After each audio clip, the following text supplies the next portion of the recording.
States of America. With me, I have Courtney and Devin, and our special guest, Val DeSantis. He is a canine psychologist, but I'm going to let him go ahead and tell us more about himself. Thank you, Georgia. I own Canine Psychologist Dog Training.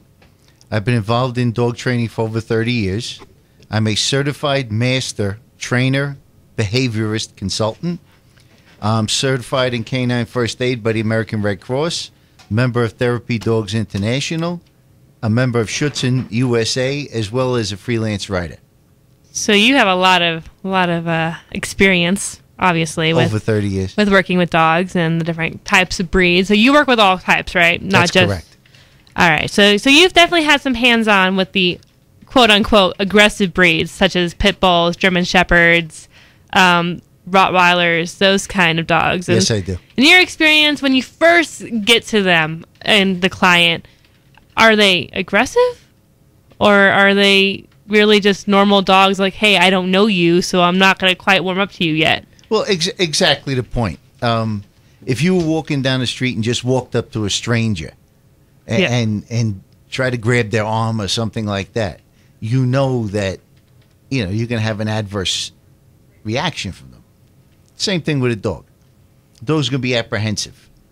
Most dogs, anyway, unless it depends on how much socialization they've had. All right. So where do you stand on the banning of dog breeds? I don't really like it, but I feel sometimes it's a necessary evil. When people don't act responsibly with their pets, especially dangerous ones, that will force the hand of government to act in the name of public safety.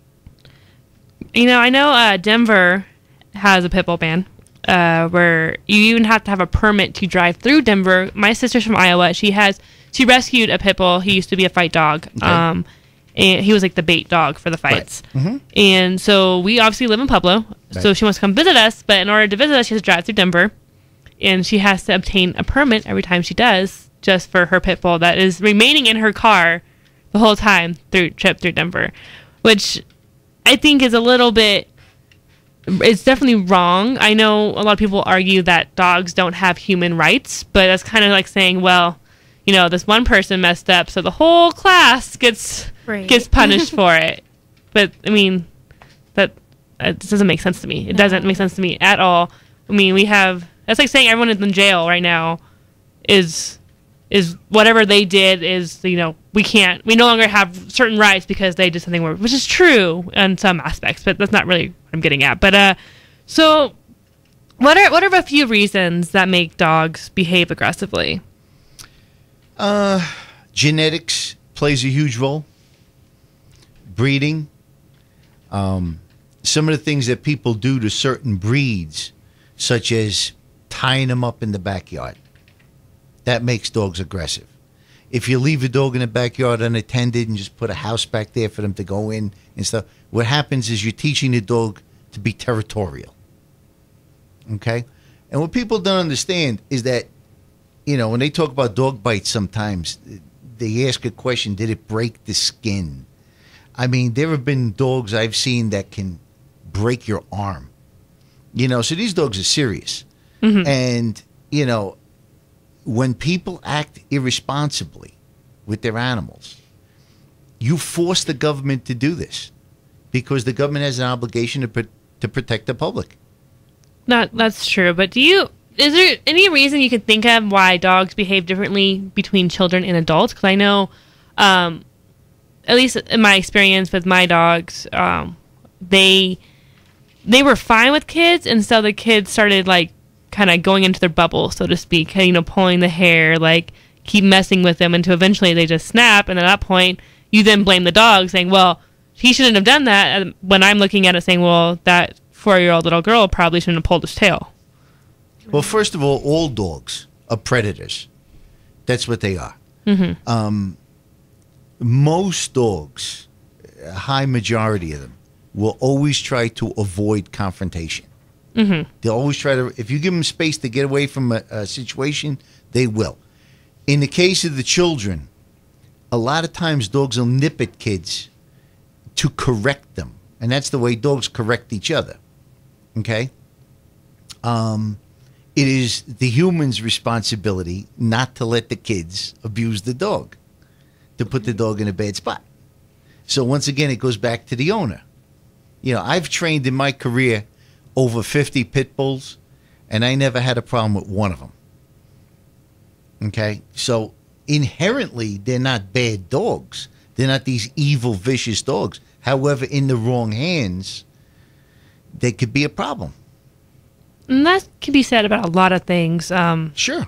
I mean, it all depends on how you're raised, how you raise them, how you treat them. You know, like I said, when in that situation that happened with my dogs, I kind of looked at everybody and said, well, she shouldn't have pulled his tail. I mean, he probably shouldn't have snapped, but at the same time, it's a kind of give or take. If somebody's in my face, you know, annoying me, poking me, and you're gonna do something, whether it's just like saying, hey, stop, but dogs can't speak, so they can only use like their bark and their bite, right? Which is so in that aspect, I think it all, no, in my opinion, dogs are not evil. None of them are born evil. They're not born bad. They're born, and then whoever decides to house that dog is the reason why it might act a certain way. I mean, guarantee you might have a little bit of a character on your hands, so to speak, with your dog. He might have a little bit of an attitude, but for the most part, it is about how you raise it. Is there any breed I can't talk. Is there any breed in specific that you know of that are aggressive by nature, or like more aggressive than others, or how we said, is it strictly all be how they are raised? Okay. First of all mammals, you, me, a horse, a cow, a dog, or a cat, all have aggression.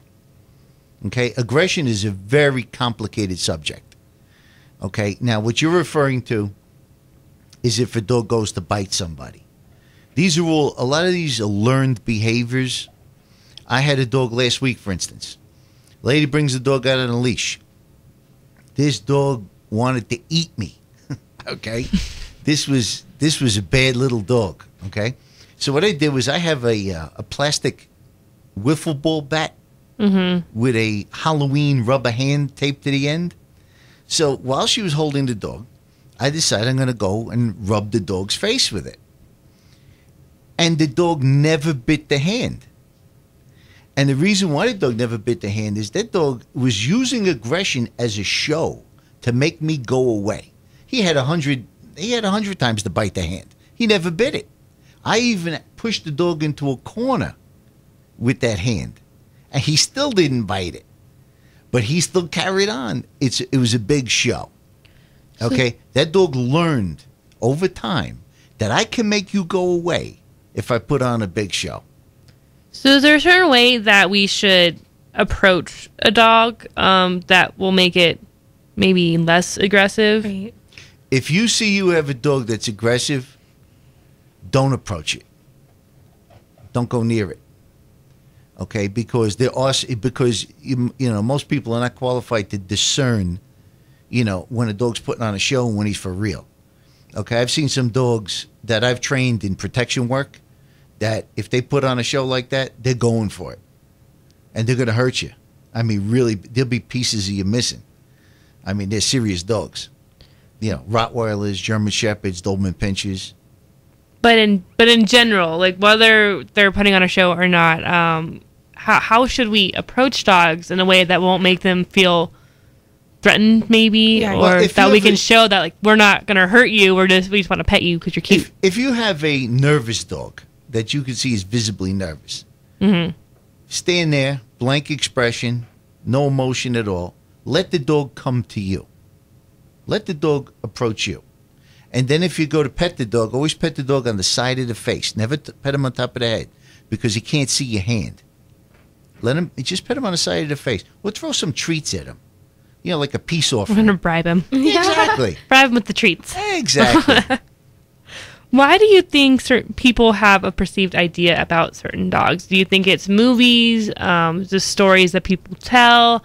Is it just a guessing game? Like, ooh, that dog looks vicious. Right. Because, honestly, you look at a Rottweiler or a Pinscher, and they look mean. They might be the sweetest dogs in the world, but just by looking at them, you might be like, well, that dog has to be mean. While you got a fluffy like Chow over here, and you're like, oh, it's so fluffy, it has to be nice. Right. And Chow's a bed. Yeah. So, like, I mean, so do you, in your opinion, why do you think people have a perceived idea about certain dogs? Okay. I go by canine psychologist. I don't go by human psychologist. And people's perception comes from many different places and experience. For instance, if somebody had a bad experience with a beagle when they were a kid, that may carry over into adulthood, and they may think that all beagles are vicious. That's true. It's kind of like if you had a bad experience swimming Yeah. in a swimming pool Yeah, or something. Exactly. Yeah. You're not going to want to go back to that. Right. I think a lot of people should definitely get the education, though, when it comes to dog breeds, and Most don't just. definitely. It's kind of like the whole "don't judge a book by its cover." Even though a dog might not be the cutest thing in the world, doesn't mean it's going to be evil. And then even though it's fluffy, it might not be so nice. Now, back home, I used to belong to the Hudson Valley Schutzhund Police Club. First of all, to those who don't know what Schutzhund is a German ring sport, and there's 3 components to the sport: obedience, tracking, and protection. And there was one of our members had band dogs, a very rare breed. And a band dog is a cross between a pit bull and a Neapolitan Mastiff. Okay? He was being trained in protection work. This dog used to come into the dugout where we used to, on the side of the field. This was the sweetest, nicest dog you ever want to meet. I mean, it really was. But when you see the dog doing protection work, I mean, it was, the hair on the back of your neck could stand up. This was a serious dog. But he was nice, unless the owner gave him a command. And so when people have dogs as guard dogs, so to speak, Right. I know a lot of people just feel that they should just always have this dog be aggressive versus how you said, how you have commands versus, oh, let's just make this dog really mean. That way, anytime anybody goes near him, it's Let me explain gonna something attack. about protection dogs. Okay. There's a company in North Carolina, and I won't mention their name now, but they're probably the best in the country for personal protection dogs. Their price is between $35,000 and $50,000 for a 3-year-old German Shepherd. Okay? If this dog had hands, it could make you coffee in the morning. That's how smart they are. These are highly trained dogs. These are the most stable animals that you're ever going to come across. They're made for corporate executives where they could bring them into the office. They could bring them around the family, their kids. There's never a problem. They train these dogs on something called conditioned response. okay. What's that? Okay, conditioned response means if a certain parameter of conditions exist, then you do something. For instance, if a guy comes out with a bite sleeve and a stick, you act aggressive towards him. If a 3-year-old comes out with an ice cream cone, you act a different way. Right. Yeah. So it's called conditioned response. Mr. Pavlov, you've heard of Pavlov's Yeah. dogs. No, actually, I have not. In I don't- psychology, he Oh, yeah. was one of the first to create a conditioned response to a stimulus. Okay. Well, that makes sense. So they're very stable dogs. If somebody has a dog tied up in the backyard and they just make him plain mean, what you have is a dysfunctional dog. Okay? It's like a dysfunctional human being. They don't work right. I'm trying to think about what that would be. Could you be a little bit more specific about Sure, that? exactly. When you tie up a dog in the backyard, the dog comes to the end of a leash or the end of a rope, you're creating a boundary. And this creates frustration in the dog. The dog doesn't have the brains enough to know that that's holding him back. Okay? What happens is frustration goes to aggression. That's the natural progression of what's going to happen to the dog. Yeah, even with humans, that's true. You get frustrated enough, then you just get plain mean. Yeah. Exactly. So that's what happens with the dog. So what you have is you have a lot of dysfunction there. It's not a balanced dog. Does that make sense? Yes, that makes sense. What are some of the myths that people have about breeds in general that you may have heard in your 30 years of experience? Oh, I've I've heard some crazy stuff like Doberman pinchers outgrow their brains outgrow their skulls creating pressure, driving them mad. Wait, so their brains, that's, wow. I've heard that. Okay. And people really believe, and I've heard that from more than one person. Okay. All pit bulls are vicious. All pit bulls are killers. I knew a pastor back east that had 2 pit bulls, and he had like 3 kids under the age of 5. And these dogs were 3 marshmallows, so they were great dogs, But I don't understand where these myths are coming from. Right? Like, Well, it's like But I everything get else. fear. You're scared, so you start making stories and excuses. Yeah. You're trying to justify it somehow in your brain. I guess is how that happens. But that whole overgrowing your brain, which causes you That's why. Did you ever frustration. hear that one before? No, I've that never one heard that. is gonna stick with me though. It's almost like a joke you want to tell somebody. Right. I don't. Are there any more interesting ones that you've heard? Now, you hear all kinds of myths that people make up about how you should train a dog, and you should wait 6 months to train a dog, or you should wait a year before you start training a dog. You should start training a dog at 8 weeks old. That Okay. makes sense. Dogs actually start learning before they're born, when they're in the womb of the mother. How does that work? Same thing with human babies. Okay, I don't know about that either. Before they're born, they start to learn certain things. Who their mother is, different sounds, different things they hear outside the womb.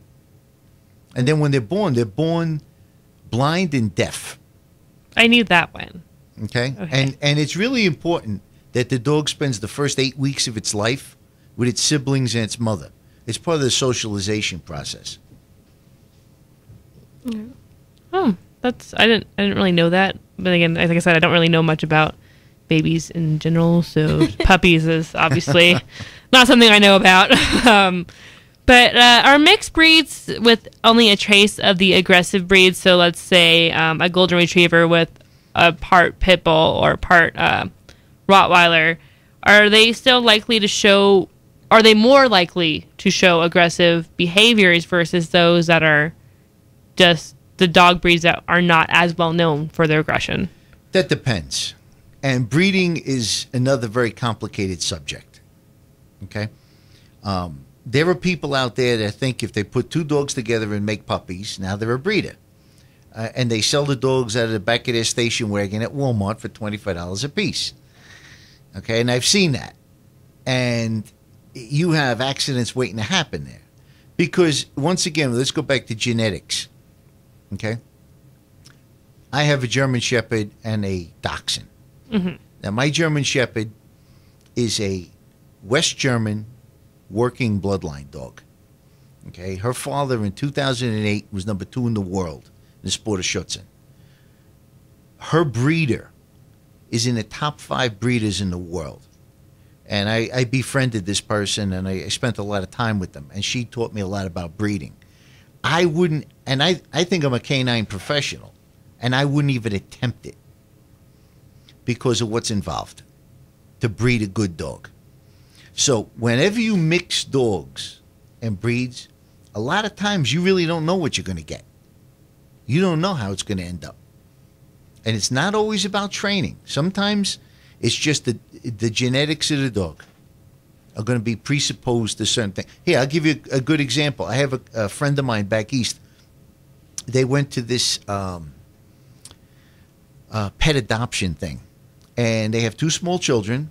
And they adopted a pit bull lab mix. Now, this makes me crazy even to say this. But typically when I hear pit bull lab mix, I think a bait dog. Now, do you know what a bait dog is? They're the dogs in the dog fights, right? That get the other dogs. What they do is they throw them in a ring with a pit, Mm-hmm. and the pit gets to practice killing a dog. That's horrible. That my sister and her husband actually saved a bait dog. That's Okay. what kind of pit bull they have is Because they're with the bit- submissive dogs. They're an yeah. easy mark, is what they are. And this dog in particular, no matter what they do with it, all this dog does is get under the table, and it shakes. Oh, Poor thing. sad. And it rarely calms down. If somebody comes in the house to visit, it shakes, it eliminates, it's a mess. That's genetics. That's bad genetics. You're listening to In My Opinion with your host, Georgia. If you want to give us a call at 549-2820, text us 994-3900 about the bans on pit bulls or aggressive breeds or anything else that you might have heard on the show, go ahead and do so. We will gladly take your call. But let's go ahead and get back to the topic at hand. So what are some of the resources available to help educate people about dog breeds, not just Google or or Wikipedia, word of mouth? Because I feel that if you're gonna get a dog, you shouldn't just go off of hearsay. You should know what's gonna happen, and the same thing with this whole. If you're gonna agree to ban a dog, you should at least know more about the breed, about the dog, about dogs in general and how they work, versus just saying, you know what, that sounds like a great idea, let's go ahead and get on that bandwagon. Well, like you said, obviously the first source of information, there's a lot of good resources online that you can tap into. The AKC is another one that's good. I offer, as one of my training programs, a pre-adoption consultation. And I have a client in Pueblo that I applaud him. I take my hat off to the guy. He did the smartest thing I've ever seen a client do. He called me up and he says, we're thinking about getting a dog. We don't know what to get. Can you come over and talk about it? And I'd be glad to do that. And he and his wife and his little daughter, they had specific needs for a dog. And I went through several breeds. I helped them find a breeder, a reputable breeder that had good bloodlines. And now he's on a list to get a nice Doberman Pinscher because his wife keeps the house meticulous. And Doberman Pinschers don't shed that much. Makes sense. Now, I wouldn't tell her to get a German Shepherd because, you'd have tumbleweeds in your living room. Not a good idea. And you make a Furminator your best friend, So this is going to work out really nice for these people. And they hired me to train the dog once he gets it. And hopefully things will work out well.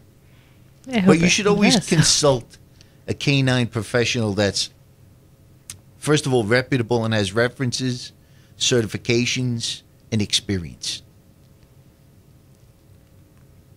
So what about, I know personally when I was looking for a dog, I went to animalplanet.com and they have this breed selector where basically it quizzes you about your life, about what kind of dog you're looking for, whether you want a playful dog, a lazy dog, like that kind of how much work do you want to put into it basically. It's basically asking you how much effort do you really want to put towards this dog. And, some of the selections they gave me were not ones that I really wanted. I was not excited about that. But do you think that would be a good resource for people too? Sure. Now what you want and what's best for you may be two different things. Right. I'll give you, for instance, I always wanted a Belgian Malinois. Do you know what that is?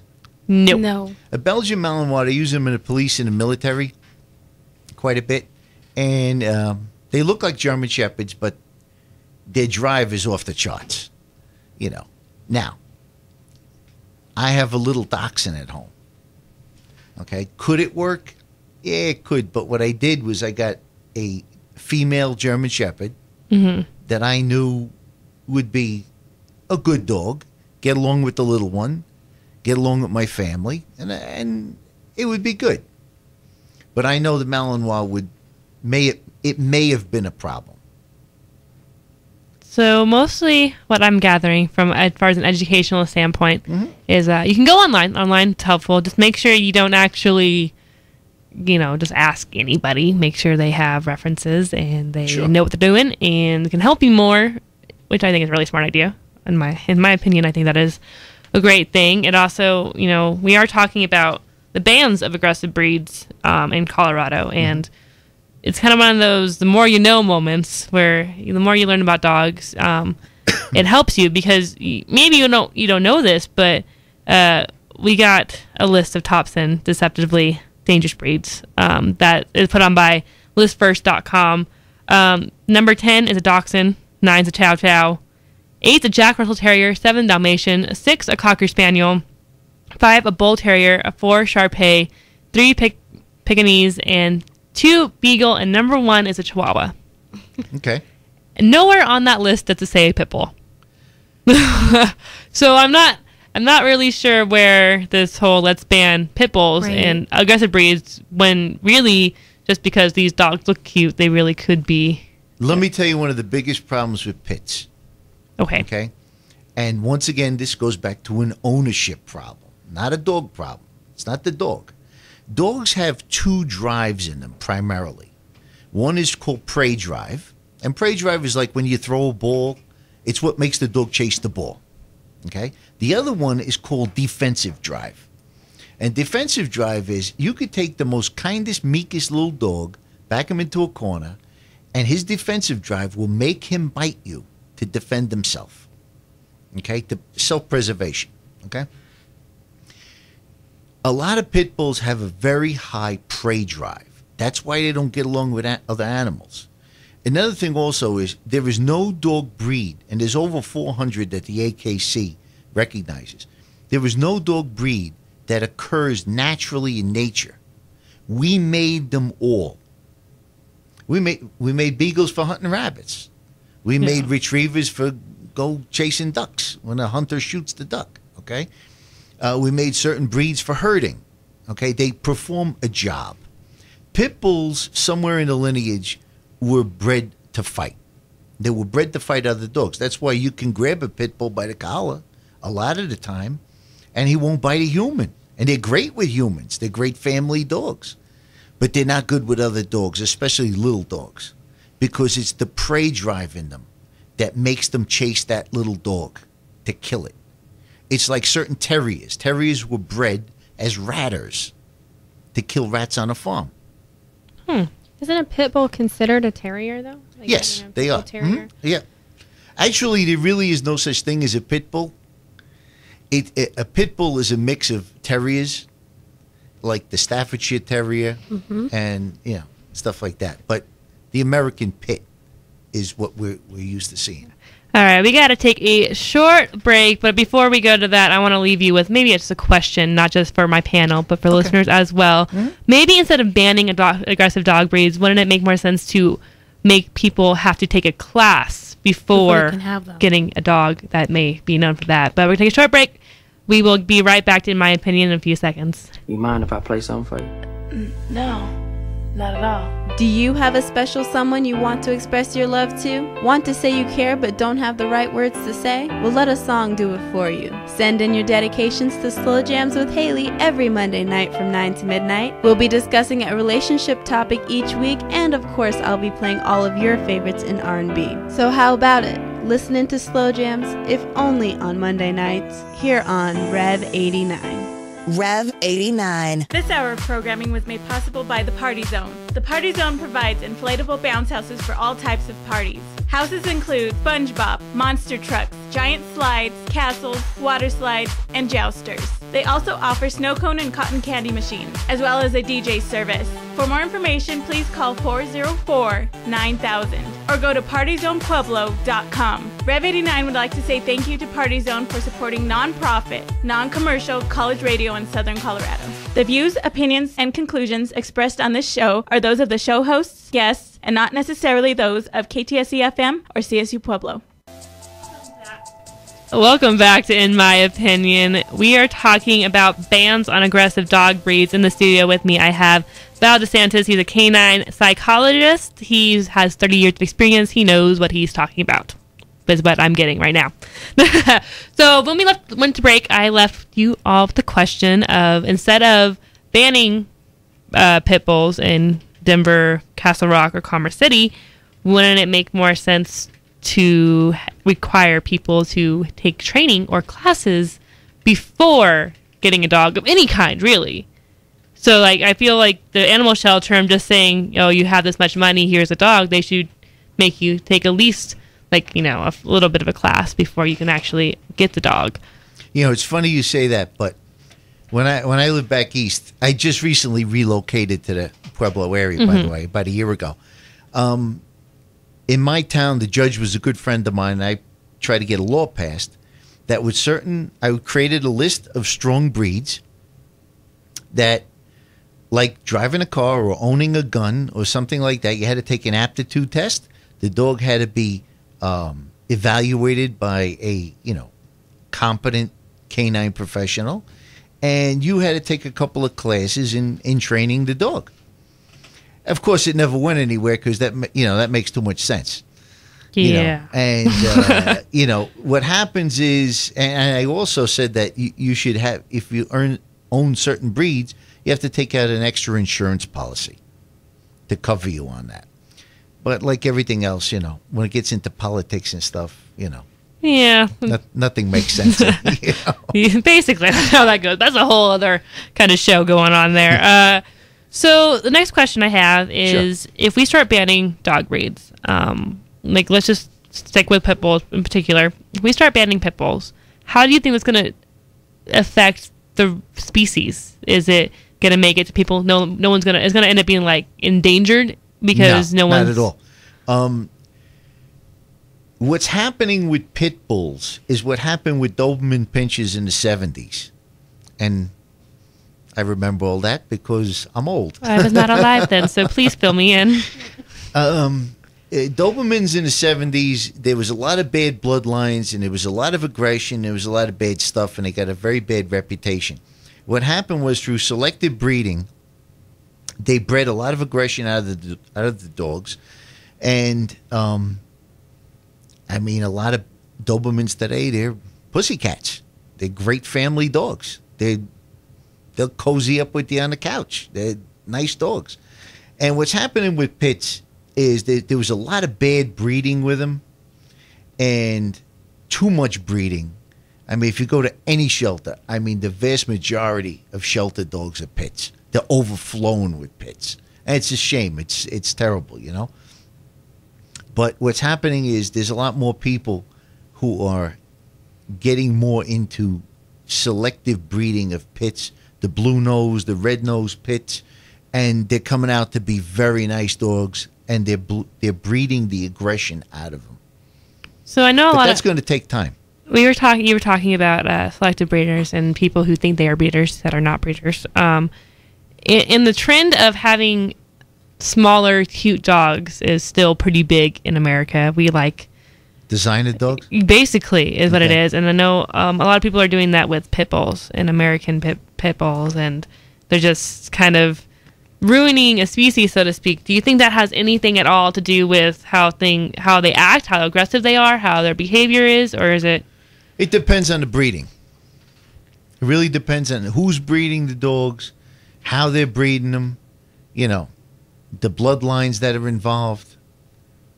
Breeding is a science, and the Germans typically do that the best. See, in Europe, dog sports, that's a big deal in Europe. They have German Schutzhund, they have French ring sport, they have Belgian ring sport, they have a Dutch sport called KNPV, which is police work. They have Mondio ring, and these are all obedience, tracking, and protection type of sports. But their breeding is, they take it real seriously over there. And that's why they get the quality of dogs. That's why our police forces and military buy dogs from Europe quite frequently, because they're just better. Did not know that. So earlier on in the show, we were talking about, we briefly brought up the subject of fight dogs and bait dogs in those unfortunate situations that people put dogs into. Mm-hmm. Do you think dogs who have been in either that kind of situation or just an abusive home in general can receive redemption from the public, so to speak? Or do you think at that point in time it's kind of just a lost cause? No, they can absolutely be redeemed and rehabilitated. Look at Michael Vick's dogs. All those dogs Michael Vick had. Most of them, with I think the exception of two, don't quote me on that, but I think with the exception of two, they all went to good homes. They all got good homes and became good family pets. I think there was two that had to be. I think they had to be put down because they were very aggressive. There's nothing you could do. That's a really unfortunate situation that people Absolutely. people do. And I know It's very sad. there's this thing going on around, I don't know if it's just Colorado or if it's around the U.S. about the Halloween pit bull killings that some person out there put on Tumblr that they're planning on. They basically said after you take your kids trick-or-treating, go kill as many pit bulls as possible, which personally makes me sick to my stomach. I don't understand what kind of person would actually take that seriously, want to do that. Let's put it this way. If crazy was a crime, we need a lot more judges. Yeah, so obviously REV89 does not condone that. We are not saying do that. In fact, we are saying the complete opposite. Do not do that. Right. That is what we're actually saying there. But that is something that I wanted to bring out is, people have such a hard time dealing with aggressive breeds, or they have such a big idea, or they are stuck in their ways with this idea of how pit bulls are, that they I guess I'm going to give a benefit of the doubt they want to protect a family of some sort. That's what I'm going to say. Before the maybe. I don't even know if that's accurate. But in the same way, I think we need education, and instead of, killing or banning the dogs, we need more education. Just like a lot of things in our society that maybe we don't understand. We should always be searching for more education on things. We should never just settle at, oh, well, this is what so-and-so said. It must be right. I learned something new today. No, you should always go research for yourself, check it out, make sure you're getting the right information.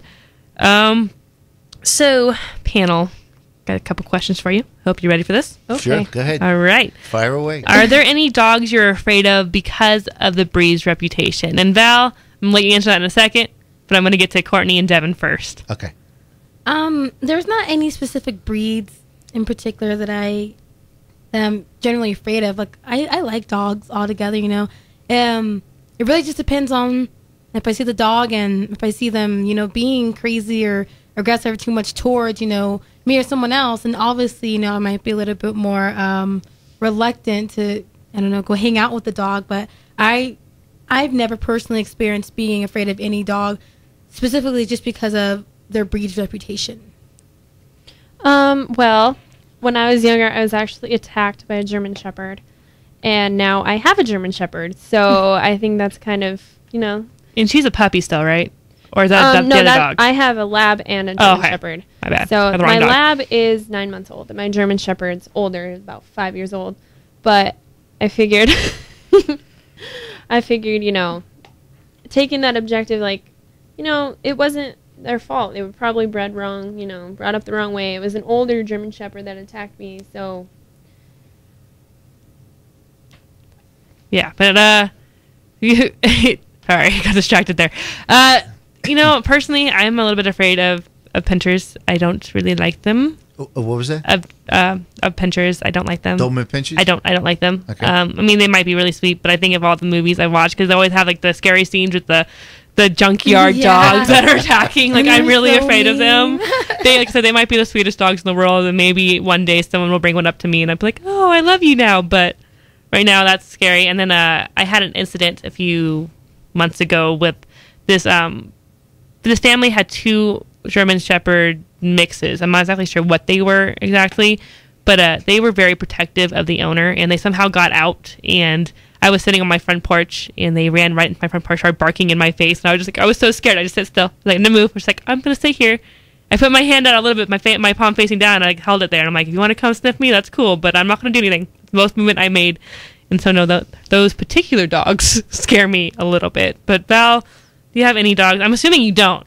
Otherwise you probably wouldn't have. I'll tell you something. In my time, I've come across a couple of dogs that, I know my limits.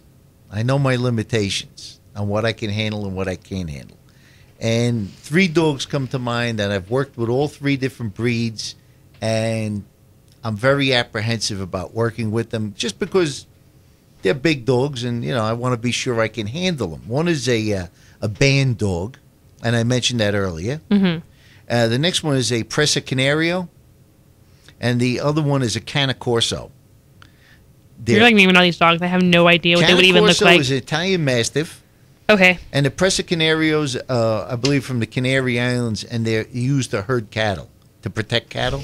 Okay. And they're basically all 3 are protection dogs, and that's what they're bred for. And they're very big, and they're very strong. Actually, the Presa Canario I worked with was over 200 pounds. Very That's a big dog. Yeah. And that dog's not just going to bite you. That dog's going to like eat you. Okay. Oh, yeah. I don't know. How do you feel about like the Beethoven dogs? I forgot what they're called. The Saint Bernards. Yeah, Yes. Saint Bernard. Yes. Every I'll tell you Saint a story Bernard about I've ever Saint Bernards. Where I used to live in a cul-de-sac, and the guy up the street had a over 200-pound Saint Bernard. Wow. That he used to keep it in a pen in the backyard, Oh. and even his own kids couldn't get near that dog. And the dog got out one day, and my father was coming home from work, had his hand on the door, and the dog attacked him. Bit up his arm. We had to take him to the emergency room. Okay? And I don't know, what this guy did to this dog to make him so mean, because St. Bernards typically are not mean dogs. Yeah, that's news to me. And then on the flip side, I had a client that has St. Bernard that was a big sweetheart. So they're both St. Bernards. So go figure. So it goes back to the whole how you raise them Well, how you situation. raise them in genetics. It's nature versus nurture. Yeah, Saint Bernard saved my grandma's life once from they were feeding a calf, and the mom cow got really mad and tried to charge at my grandma, and the Saint Bernard actually saved my grandma's life. So That's really cool. yeah, It is.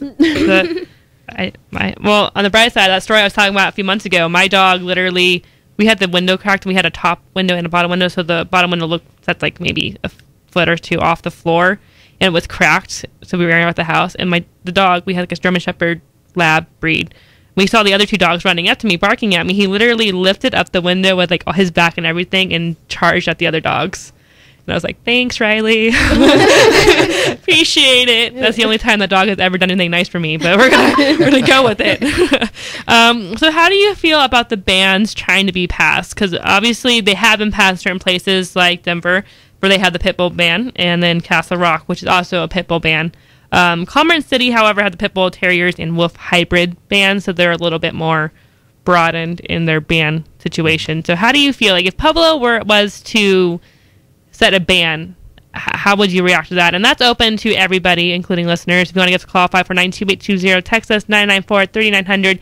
Give us your thoughts on that question. But panel, how would that make you feel if a Pueblo itself set a ban for pit bulls? Well, there's two sides to this story. One, you have a lot of drug dealers that get these dogs, and they make them mean for their own purposes.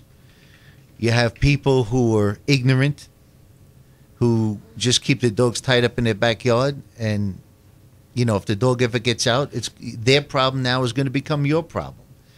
I don't want to have to. I'm a taxpayer, and I don't want to have to walk down the street armed in fear that a stray dog is going to attack me or my dog. Okay. On the other side, it's really the responsibility of the owners, to care for their dogs. And there are people. The big difference coming from New York out here. There's a guy that lives 3 houses away from me. He's got a dog in a pen. I'm living here a year, and that dog has never left the pen. That's sad.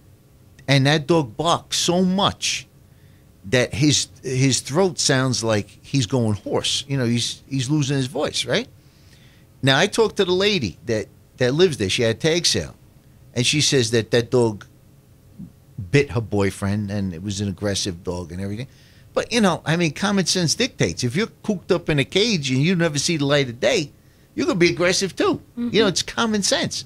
But some people, it's like, I don't know of a law anywhere in this country that says you have to own a dog.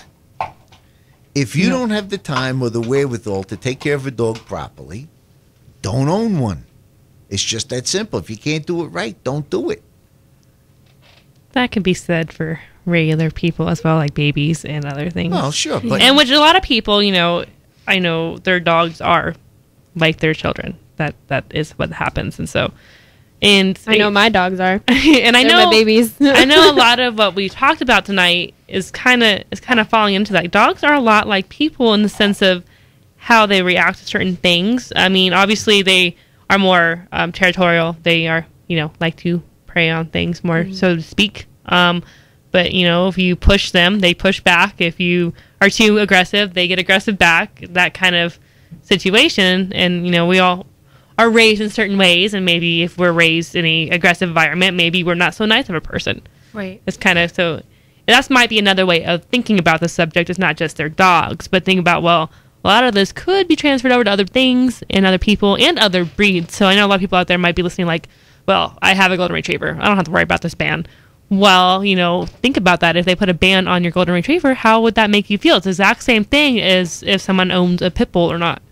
So that's something to keep in mind when this comes up. If you have to bring things down to a common denominator, when you own a dog, it's all about the relationship you have with your dog. That's true. All right, so back to the question. Courtney, how do you feel about the bans in place and that might be put in place in the future? I don't like it only because I was doing a little bit of research and I found out about the BSLs, the banned, what's it called? Oh yeah, the banned. Thank you. I see it right now. The banned specific legislation, and it's for dogs, and I was reading, and it says that a lot of the laws within the BSL is very ambiguous, and so one of the laws even said, a dog resembling, looking like a pit bull. So your dog may not even be a pit bull breed at all, but even if it has the characteristics physically, your dog, could be upheld to the BSL laws, which I think is absolutely ridiculous. Yes, like, I think that breed. If you're gonna ban a breed, the breed. Then stick to the breed. Do not try to. Yeah, because don't boxers look a lot like pit bulls? They a lot of them do. And it's very open ended, and so that really leaves jurisdiction for anybody to say, oh, hey, this dog looks like a pit bull and I feel threatened, they shouldn't be able to have their dog anymore. And I don't think that's very fair to the owners or the dogs' breeds themselves. So I'm not very keen to the idea of banned dogs, only because I feel like people don't have the education that they need before they decide to. I got a great idea. Okay. And I'm stealing it from England. Okay. England, don't be offended. Okay. England had a problem with pit bulls. Okay, with their drug dealers and things like that. They don't have a ban on pit bulls. What they do is, if your dog bites somebody, you're responsible and you can get up to 2 years in jail. I think if you go to my blog or from my website, I have a link to the article. I thought that's how it is here, though. I thought if a dog bit somebody, the owner's responsible for medical bills and they can't be put in jail. Oh, but their dog, and then their dog will be put down. But in England, the owner goes to jail for 2 years. Oh wow! Well, that would make me more responsible with my dog. Right. You're gonna think twice before you have, a pit. Now, there is a guy by the name of Gary Wilkes, okay, and he's a world-renowned behaviorist. And he wrote a great article on pit bulls. And actually, if you go to my blog, there's a link to that article. And he said that the difference between a pit bull and a hand grenade is that a hand grenade, you get to pull the pin out. With the pit bull, it pulls its own pin out. And this goes back to genetics and prey drive. Devin, how do you feel if there was a ban or the ban's in place already? Well, I don't really agree with them just because, my personal belief is that it is the owners and how they are brought up. So I think there could be more. I think before they decide to do a ban, they should try other things like having a class before you have a dog or, taking, lessons from, people who have had dogs and had pit bulls or had whatever. I think there should be, they should go through plan A, plan B, plan C before they decide, there's nothing we can do, so let's just ban them and get them out of our city. But that kind of seems like the go-to move in this day of age. If you don't like something, just get rid of it. Don't even and I try. don't agree with that at all. Yeah. I think there should be, there could be alternatives before, you just get rid Yes. of Right. everything altogether. So we have a text message that came on a text line, and they asked you, Val. I'm Okay. going to assume because I don't know the answer to this. Okie doke. What's the difference between a dog and a wolf? I think personally, and a wolf? I think it was like the breeding is what I think. Because wolves are like, I don't know, but anyway, I'm gonna let you answer that. Okay. Yep. All dogs, like I said, we made them. Okay. Now and this is debatable, between 10 and 13,000 years ago, wolves started hanging around man. And they found that men, after when they have their camps, they leave a lot of tasty garbage around. So it's a free meal. It's an easy way to make a living. Men started domesticating dogs. So even till today, over 99 point something % of a dog's DNA is wolf. However, it's a domestic dog. All right. There is a huge difference between a wolf and a dog. Okay. One is the digestive tract. Okay. There's certain enzymes and bacteria in a wolf's digestive tract to help them digest, raw game and living in the wild. Wolves cannot be domesticated. Okay, you can't train a wolf. Okay, dogs are a totally different thing. But those are the primary differences. Wolves could be. I had a friend of mine who had friends in Russia, and they took a picture of a wolf that was almost 300 pounds. Oh, wow. That's a really big wolf. That's an huge. anomaly. But most wolves go around 150, 200 pounds. So there you go. That's the answer to that question. What's going on there? So next question I have is for anybody who wants to answer this question. If you could, what is one thing that you would do in order to help prevent banning on pit bulls, other than something we've already talked about, so other than having classes? What is something else you would want to put in place? I'll be honest with you, I can't answer that question because that would require changing human behavior. Okay. That's fair. Fair enough. Like I says, pit bulls are not the problem. The problem is people. It's like, here's a good one. I get a big backyard where I live. I don't think Pueblo West would let me have a tiger as a pet. He might. I don't know, but well, those exotic breeds are always. I'm pretty interesting. sure that's illegal, but Not if you have a registration for it, but that's not the point. But the thing is this. I mean, there's certain things you can do to own one, okay? But typically speaking, why won't they let me have a tiger for a pet? Because I can't handle it. And if this thing gets loose, it's going to endanger the public safety. I know sometimes getting a dog can almost be peer pressure in a way. Because there's a few families who, they have kids and they're like, oh, we're not going to get a dog. We're not going to go. We don't need it. We don't have time for it. We're not going to raise it right. And my 4-year-old little son, Billy, that's my hypothetical kid right now. Billy is not going to be able to take care of it, and he's not going to take care of it, which can make me take care of it. And I don't want to take care of it.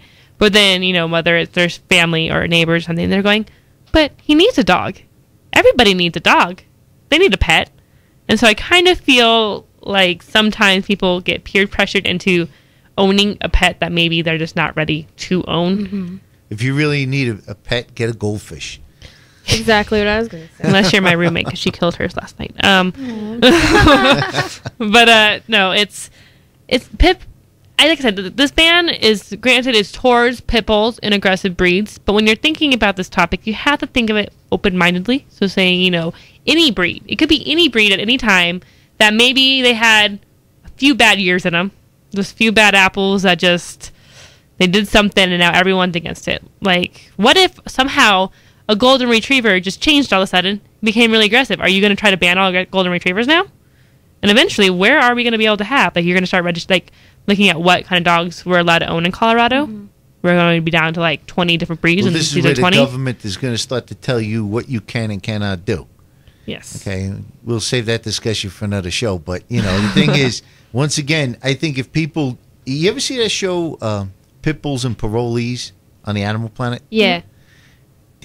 If people would just take responsibility, you wouldn't, the government wouldn't have to get involved in that, So that's really the bottom line.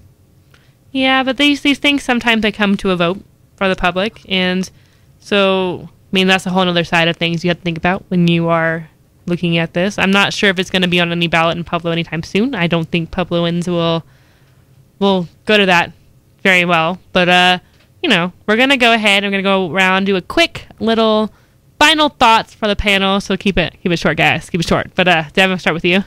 Okay, like I said, I don't feel that any dog should be banned. I feel like if it comes down to it, it should be the people who own dogs who are aggressive, like dogs who get bite other dogs or bite people.